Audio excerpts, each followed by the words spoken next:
In this video, I will show you how to change the language in PowerPoint. First, go to File, then select Options. In the PowerPoint Options dialog box, select Language from the left panel. Under Office Display Language, select your preferred language from the list. If the language isn't installed, click Install Additional Display Languages to add it. Under Office Authoring Languages and Proofing, choose the language you want for editing and proofing. Click Set as Preferred. Restart PowerPoint to apply the changes. Now your PowerPoint will use your chosen display and proofing language.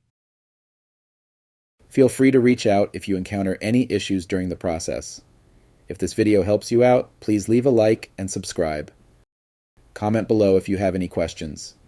If you need further assistance, consider hiring a professional using the link in this video below.